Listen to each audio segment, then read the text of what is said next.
గత 17 రోజులుగా సమ్మె చేస్తున్న యాలాల మండలం ఐకేపీ వ్యోఏల సమ్మె విరమణ నోటీసును శనివారం యాలాల ఎస్ఐ మరియు మండల మహిళా సమాఖ్యలో ఇచ్చారు. ఈ సందర్భంగా వ్యోఏలు మాట్లాడుతూ తమ సమస్యలు పరిష్కరిస్తానని ఐఎన్టీయూసీ నాయకులతో మంత్రి సీతక్క హామీ ఇవ్వడంతో తాత్కాలికంగా సమ్మె విరమిస్తున్నట్లు, ఒకవేళ హామీలు నెరవేర్చకుంటే రాష్ట్ర జేఏసీ నాయకుల మేరకు నడుచుకుంటామని యాలాల మండల ఐకేపీ వ్యోఏలు తెలిపారు. ఈ కార్యక్రమంలో అధ్యక్షులు ముంతాజ్ బేగం, కార్యదర్శి శ్రీనివాస్, కోశాధికారి శ్యామల, ఉపాధ్యక్షులు హరీష్ కుమార్, వ్యోఏలు వెంకటయ్య, రాములు, అనిత, లక్ష్మీ నర్సమ్మ, పుష్ప, కమల తదితర వ్యోఏలు పాల్గొన్నారు.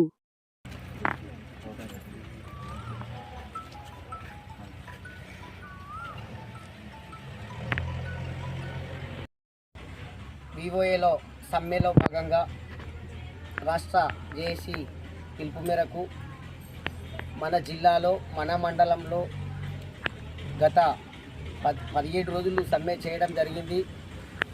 ఆ సమ్మె తదనంతరము మన అక్క మంత్రి సీతక్క గారు మన సమ్మెను ఉద్దేశించి ఒక 10-15 రోజులు 20 రోజులు టైం ఇవ్వమని ఆమె సమయం కోరింది. మన కోరికలు నెరవేరుస్తాను, కొన్నో చేస్తాను, మొత్తం చేయకుండా కొన్నైనా చేస్తానని మాట ఇచ్చింది. కావున ఆమె మాటను తీసేయకుండా, ఒక పెద్ద మనిషి చెప్పిన మాటను ఆమె జవదాటకుండా తాత్కాలికంగా మాత్రమే ఈ సమ్మెను విరమిస్తున్నట్లు మన మండలంలో ఏపీఎంసీసీలకు నోటీసు సమ్మె విరమిస్తున్నట్లు ఇవ్వడం జరిగింది. అదేవిధంగా ఇక ముందు గిట రాష్ట్ర స్థాయి, జిల్లా స్థాయి జేఏసీ ఏం చేస్తే ఆ యొక్క పై అధికారులు ఏ విధంగా చెప్తే తదనుగుణంగానే మన మండలం జేఏసీ గిట యుఏల జేఏసీ గిట నడుచుకుంటుందని ఈ చిన్న మీడియా ద్వారా అందరికీ తెలియజేస్తూ ఉన్నాం. నమస్కారం. మేము 16 రోజులు సమ్మె చేయడం జరిగింది. మేము సమ్మెలో ఉన్నన్ని రోజులు మాకు మద్దతు ఇచ్చిన నాయకులకు అందరికీ ధన్యవాదములు. మరియు మాకు సీతక్క గారు ఒక మాట చెప్పడం జరిగింది. మీకు త్వరలోనే నేను గుడ్ న్యూస్ చెప్తాను, మీరు సమ్మె విరమించుకోండి అని చెప్పడం జరిగింది. వాళ్ళ మాట మేరకు మేము సమ్మె విరమించుకోవడం జరిగింది.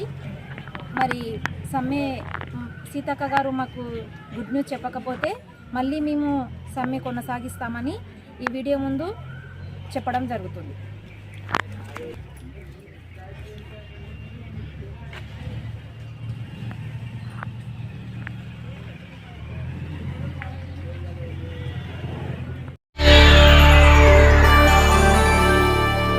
చేయండి, షేర్ చేయండి. కోసం ఛానల్ ని సబ్స్క్రైబ్ చేయండి. అలాగే ఇక్కడ ఉండే ఈ గంట సింబల్ ని క్లిక్ చేయండి. మేము అప్డేట్ చేసే ప్రతి వీడియో నోటిఫికేషన్స్ మీకు వచ్చేస్తాయి.